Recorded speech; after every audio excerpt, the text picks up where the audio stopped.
Sam Darnold has officially proved everyone who doubted him wrong, but it's not even about that. He obviously proved the doubters wrong, but he proved himself right. Even through all the struggles with the Jets and the Panthers early in his career, you never once heard him complain, badmouth his teammates or the situation. Despite it being trash, he always handled himself the right way. Even when the Minnesota Vikings gave up on him after an MVP caliber season, we still never heard anything from Darnold. He kept saying the right things and he kept believing in himself. Sam Darnold is a case study for why we should not give up on young players so soon, for why we need to take into account situation when evaluating quarterbacks and all players, and just for us in life, the things that are hardest are the things that are most worth doing. Sam Darnold's journey started off with 6 straight years of failures before finally having success. Nobody said his journey was going to be easy, but God damn it, Sam Darnold's journey was worth it. And for Sam Darnold and the Seattle Seahawks, you already know it was absolutely worth it. Coming from a Patriots fan, Sam Darnold, congratulations, bro. You earned it. Fellas, what do we think? Sam Darnold from a bust to a Super Bowl champion. What should we take away from this? I think you said it. It's always too early to write off, especially at the quarterback position. I mean, when you're talking about, quarterbacks playing 15, 16 years and we're judging a quarterback by 3, 4, 5 years of play, it automatically starts to look like a lost argument already. Like, oh, he's a bust. It's terrible. It's awful. And to your point, I mean, we can officially write off the New York Jets as the worst organization in football. You allowed a Super Bowl caliber, MVP caliber, guy who won 28 plus games across 2 seasons look like an absolute dumpster fire in your organization. We've seen this now with Geno Smith, who went to the Seahawks, played very well with the Seahawks, after leaving the Jets. We've now seen it with Sam Darnold. I've said it before. I would not be surprised if Zach Wilson turns out to be a competent quarterback if he goes to a system that actually can teach him to play football.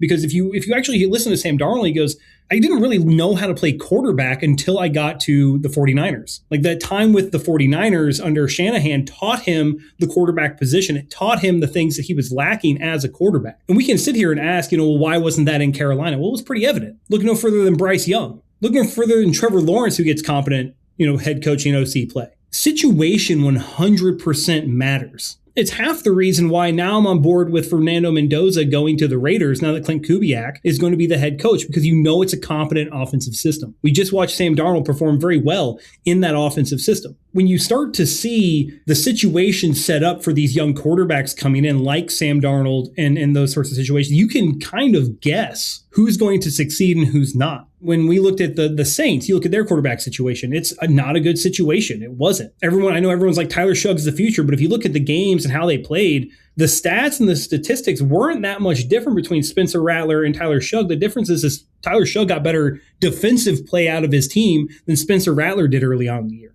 Whether you're in high school, whether you're in college, whether you're in the NFL, and you realize a bad situation where you're not being taught how to play the position, you're not learning how to develop, you're not learning how to get better at being your position, it's time to go somewhere else. I understand NIL and money plays a lot into it, but if you take anything away from the Sam Darnold situation, you have to go to a competent organization with a good offensive system to teach you how to play the position. Because Sam Darnold has always had the athletic intangibles. He needed the knowledge and just to learn how to employ those athletic talents. No doubt. And I want to build on that really quick before you go, Sammy. You talked about Sam Darnold's development in San Francisco a little while, and how you talked about just the importance of his development. That's what we tell all of our kids here. For those of you who don't know, I work at a gym, and we have a lot of kids who come through who are looking to go to college and stuff like that. And we train them for performance training and those type of things. That's what we tell all the kids who come through the gym, where it's don't go somewhere who's going to pay you the most money. Obviously, if they pay you the most money, they probably want you the most, which is a good thing. But go to the place where you are going to personally and athletically develop the most. That's where you need to go, not only to school, but that's obviously, you don't get to choose in the pros, but that's obviously where you want to go professionally as well, right? Sam Darnold, when he got cut by Carolina, I'm sure he had other offers to be a backup in other places other than San Francisco, but he evaluated his options and said, I'm going to develop the best I possibly can if I go to San Francisco, because I know Kyle Shanahan knows how to deal with quarterbacks. He has a proven system. He's got offensive weapons there. If I do get into the game, I'm not going to be set up for failure. And he decided that's the place for him. So if you're like you mentioned, Joe, if you're a high school quarterback, you're a college quarterback, you're a professional quarterback, focus on your personal development and get yourself into the situation that's going to help that the most. And that's how you're going to have the most success. And Sam Darnold is obviously an embodiment of that. But Sammy, I got to kick it to you, man. What do you think this journey from Sam Darnold from a bust to a Super Bowl champion? It's an inspiring story. It's one of those stories that, like, I mean, we've seen so many amazing football stories, the Brock Purdy's of the world. I'll go as far as to say the Jalen Hurts of the world. His story is awesome. Kurt Warner's. I think Sam Darnold's is up there. Okay, this is a fantastic story. A guy who was 21 years old, immediately goes into a terrible market in the New York Jets. He has a rough rookie year. The next year, he improves a little bit. And then the year after that, they gave up on him. 24 years old. They gave up on the kid, sold him to Carolina. In Carolina, Sam Darnold wasn't good either, but the coaching situation in Carolina wasn't good. Who was the head coach then? Matt Rule. Yeah, he's doing a great job in Nebraska here as well. Sorry, I don't want to be petty. Anyway, the next year, when he was 25, still in Carolina, started 6 games, 7 touchdowns, 3 interceptions. Doesn't matter. We're shipping you off. At that point, his reputation in the gutter. And then, Joe, you already mentioned it. He had 1 year in San Francisco. 1 year in beautiful San Francisco. And that year, they went on a deep Super Bowl run. And I think that, ironically he learned more from Shanahan, learned from Purdy how to operate around a system that was built to succeed. Then you go to Minnesota. Guess what? We got a ton of weapons for you. Now, the offensive line, unfortunately, isn't that good. He got sacked 48 times that year. You guys know he got sacked 48 times in Minnesota. My goodness, it baffles my mind how he was able to throw for 35 touchdowns in that environment. But he did, and then the stigma was still there. And I'll admit, I was one of the people who said he's a good QB. He's definitely not as bad as we thought. But the stigma's going to be around him of choking, of turning the ball over for the rest of time.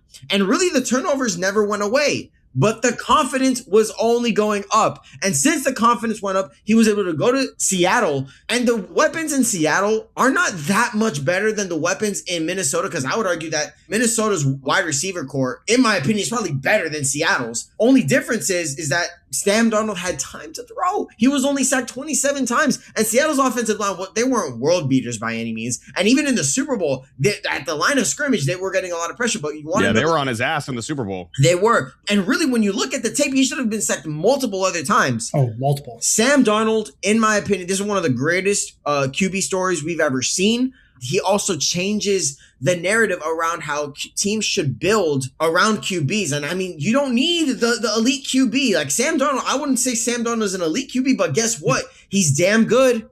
And that's enough. And being damn good is enough. He's, back-to-back Pro Bowler, back-to-back successful seasons. He's now a Super Bowl champion. I couldn't be happier for my fellow Sam. I'm sorry for doubting you all those times, all those years. Never doubting you again. Yeah, and to build on your point about the Super Bowl, Sammy, again, this is why it's so important to watch the games and not just look at the box score at the end. Because if you watch that game, Sam Darnold was under maybe not as much pressure as Drake May, but the Patriots defensive line was after him. The difference, like you mentioned, is how they dealt with the pressure. Drake May had lazy feet, stood in the pocket, had no pocket awareness, took bad sacks, was inaccurate down the field. Sam Darnold, on the other hand, kept his eyes downfield, slid, maneuvered in the pocket, evaded sacks, and still managed to make plays down the field. So again, this is why watching the games matters, because if you looked at the box score, you'd be like, oh, Drake May threw for 295 yards and 2 touchdowns, even though he had the turnovers, he still had a good game. No, he did not. He played terrible. And Sam Darnold, where if you look at the box score, it looks like he had a pretty mid game, actually made some really, really big plays to keep Seahawks drives going and to make sure the Seattle Seahawks were Super Bowl champions. And Sam Darnold, early in his career, obviously wouldn't have been able to do that because he wasn't put in positions to succeed. And again,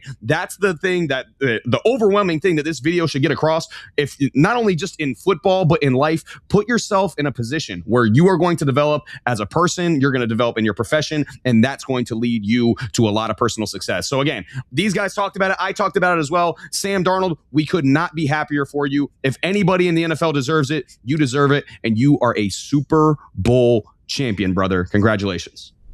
This has been Between the Uprights. Football is life. The rest is just details.